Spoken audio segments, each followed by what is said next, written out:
Halo, assalamualaikum warahmatullahi wabarakatuh. Kembali lagi di channel Prima Crypto. Oke, buat kalian yang baru datang di channel Prima Crypto, silahkan bantu subscribe channel Prima Crypto karena subscribe itu gratis dan nyalakan loncengnya agar kalian bisa mendapatkan notifikasi video terbaru dari saya setiap harinya. Oke, terima kasih buat kalian yang sudah subscribe. Semoga rezeki makin lancar dan selalu profit setiap hari. Buat kalian yang belum join di channel Telegram, silahkan join melalui link yang ada di deskripsi di bawah video ini, teman-teman ya. Oke, di kesempatan kali ini kita akan mencoba membahas FTT atau FTX token ya. Jadi ada berita yang cukup menarik ya di sini. Tapi buat teman semua yang ingin berinvestasi, selalu riset, gunakan dana dingin dan bebas ya. Jangan asal masuk dan jangan all in dulu teman-teman ya. Oke, mengenai FTT ini sedikit mengalami kenaikan 2% hari ini dan volume perdagangan masih mengalami penurunan. Teman-teman semua bisa lihat ya, kejatuhan kemarin sangat-sangat sakit ya sebenarnya, menyakitkan untuk para FTT holder ya. Dan sebelum kita bahas mengenai FTT, kita pantau dulu untuk global crypto market cap hari ini naik 2,41%, BTC di angka 258 juta, Ethereum 18 jutaan, dan BNB 4,2 juta rupiah teman-teman. Kemudian video ini hasil sharing berbagi ke teman-teman semua. Segala keputusan untuk berinvestasi ada pada diri kalian sendiri. Selalu gunakan dana bebas dalam melakukan investment. Oke, mengenai pendiri Three Arrow Capital mengatakan keruntuhan FTX ini membuat industri kembali bertahun-tahun. Jadi ledakan musim panas The Hedge Fund Crypto, Three Arrow Capital mengguncang pasar. Namun menurut pendirinya, keruntuhan FTX telah membuat seluruh industri kripto mundur bertahun-tahun, teman-teman. Jadi dalam sebuah wawancara langka, Suju membahas bagaimana sih kehancuran FTX telah berdampak pada pasar. Selain itu, dia membahas bagaimana kegagalannya akan terus berdampak negatif pada industri, membuat mundur bertahun-tahun, teman-teman. Jadi Three Arrow Capital ini di FTX Downfall ya. Bloomberg melaporkan wawancara langka dengan pendiri Three Arrow Capital berlangsung di Abu Dhabi. Sang pendiri membahas keruntuhan FTX dan bagaimana hal itu dapat terus berdampak pada pasar di masa mendatang. Beberapa pemimpin industri mengatakan keruntuhan FTX membuat industri mundur 5 tahun dan kata Zhu, saya pikir itu bahkan lebih lama ya, dari itu 7 atau 8 tahun. Bahkan mungkin lebih lama jika masalah mendasar tidak diselesaikan. Sebelum lurusnya FTX, Three Arrow Capital mengalami kehancuran sendiri di industri. Bloomberg mencatat mereka mengatur perdagangan turbocharged oleh leverage, meninggalkan Three Arrow Capital ini di tengah serangkaian ledakan yang mengguncang pasar kripto tahun ini. Kejatuhan Three Arrow Capital membuat dana lindung nilai dari 4 miliar dolar menjadi nol dan menandai prospek gelap bagi komunitas kripto untuk bergerak maju. Setelah itu, FTX mengalami kejatuhan yang jauh lebih buruk dan jauh lebih umum, teman-teman.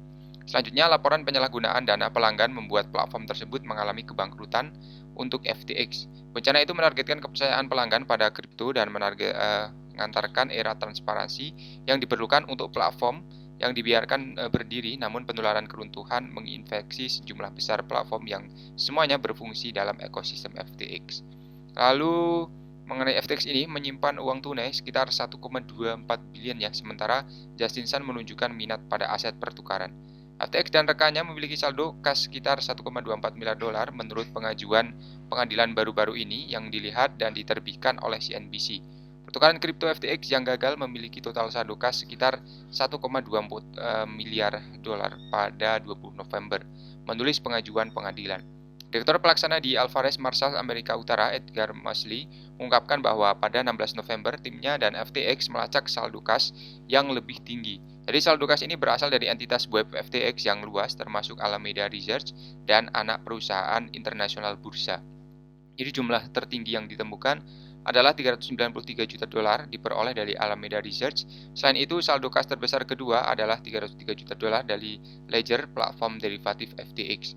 Dengan FTX Jepang, FTX Japan KK memiliki total 171 juta dolar di tunai neraca ya, sehingga menjadikan platform perdagangan sumber cadangan kas terbesar ketiga untuk pertukaran yang runtuh.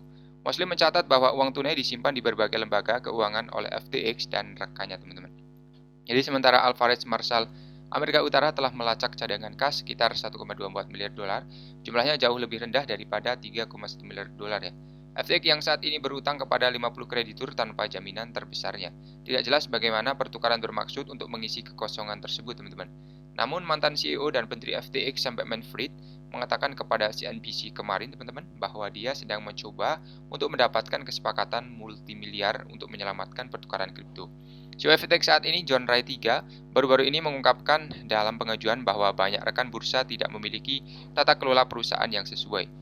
Jadi FTX di bawah kepemimpinan Ray berusaha menjual atau merestrukturisasi bursa beberapa perusahaan kripto populer, termasuk Ripple tertarik untuk membeli aset FTX. Jadi Justin Sun ini mengincar aset FTX teman-teman. Dalam laporan hari ini, Wall Street Journal WSJ menyatakan bahwa pendiri Tron Justin Sun telah menyatakan minatnya untuk membeli aset FTX. Sun mengatakan timnya sedang mengevaluasi aset satu persatu yang bisa memakan waktu yang lama. Kami terbuka untuk kesepakatan apapun, saya pikir semua opsi di atas meja, dan kata Sun, saat ini kami sedang mengevaluasi aset satu persatu, tetapi setahu saya prosesnya akan lama karena sudah dalam prosedur kebangkrutan seperti ini. Sementara itu, Ray dan eksekutif FTX lainnya akan muncul di pengadilan kebangkrutan hari ini untuk menjelaskan apa yang menyebabkan keruntuhan bursa dan langkah-langkah yang diambil sejauh ini untuk mengamankan dana pelanggan, teman-teman. Oke, mengenai FTX lagi. Jadi kejatuhan Sam Bankman ini, Crypto Empire, sudah kurang dari sebulan sejak saga FTX mulai terungkap ya. Tetapi begitu banyak yang telah terjadi sejak saat itu, teman-teman. 12 hari pertama di bulan November mungkin merupakan hari gelap ya bagi Sam Bankman-Fried yang berusia 30 tahun ya, dan karena dia tidak hanya kehilangan kerajaan kriptonya, tapi juga berubah dari miliarder Bitcoin dan kesatria menjadi pengajukan kebangkrutan dan pelanggan yang berutang minimal 3 miliar dolar. 8 hari berikutnya mengungkapkan bahwa pertukaran FTX yang dulu kuat bukanlah seperti yang diyakini semua orang. Jadi masalah dimulai dari untuk eksekutif dan kerajaannya setelah media Crypto Coindesk menerbitkan laporan kontroversial yang menyoroti detail penting dalam neraca perusahaan perdagangan SBF. Alameda Research artikel tersebut mengungkapkan bahwa Alameda banyak berinvestasi di token asli bursa FTX, teman-teman. Jadi CEO Alameda Research Caroline Ellison menolak kekhawatiran tentang neraca sebagai rumor. Menurutnya laporan Coindesk ini hanya mencakup sebagian dari neraca Alameda. Dia mencatat bahwa perusahaan perdagangan memiliki aset lebih dari 10 miliar dolar yang tidak tercermin dalam laporan. Kemudian beberapa jam saingan utama FTX, Binance, mengumumkan rencananya untuk melikuidasi semua kepemilikan FTT yang tersisa yang telah diperoleh perusahaan sebagai bagian dari investasi 2021.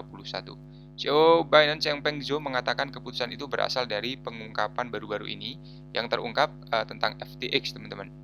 Jadi SBF FTX baik, aset baik ya. Sam Bankman-Fried ini terus melempar bayangan ke CZ dan Binance di Twitter setelah dia sebelumnya menyerukan perdamaian dan meminta agar CZ dan lainnya harus bercinta ya, dan blockchain bukan perang, teman-teman. Tapi kemarin untuk Binance ya tidak menyetujui ya untuk akuisisi FTX. Sementara banyak orang mengharapkan pengumuman besar CZ berikutnya menjadi penyelesaian pengambil alihan, dan Binance membuat U-turn meninggalkan kesepakatan. Jadi sudah fix mundur ya, teman-teman ya. Kemudian SBF ini minta maaf ya, buruh investor dengan Binance tidak lagi menjadi pilihan. SBF harus menjadi bantuan tempat lain, termasuk menjangkau saingan lain seperti figur kripto OKX, pendiri Tron Justin Sun. Dan sepertinya untuk Justin Sun lagi mikir-mikir dulu, teman-teman ya. Dia juga meminta maaf ke Twitter di mana dia mengakui beberapa kesalahan, termasuk gagal menghitung likuiditas FTX yang benar yang menyebabkan kejatuhan pasar. Jadi fakta yang selanjutnya di sini, SBF mengundurkan diri dan mengajukan kebangkrutan ya. Tidak dapat menemukan siapapun untuk menyelamatkan kerajaan kriptonya, jadi langkah terakhirnya untuk mengundurkan diri sebagai CEO FTX setelah mengajukan perlindungan kebangkrutan bab 11 Alameda Research sekitar 130 perusahaan afiliasi. Dan penularan FTX masih berlanjut di sini. Kemudian ada hacker juga ya yang mengobrak-abrik sistem ya dan mengambil aset, teman-teman. Jadi masih sangat tipis ya untuk bangkit lagi, teman-teman ya. Jadi buat semua yang ingin masuk selalu gunakan dana bebas dan jangan asal masuk ya. Terima kasih sudah menonton video ini, share jika bermanfaat. Sampai jumpa di video selanjutnya. Wassalamualaikum warahmatullahi wabarakatuh. Salam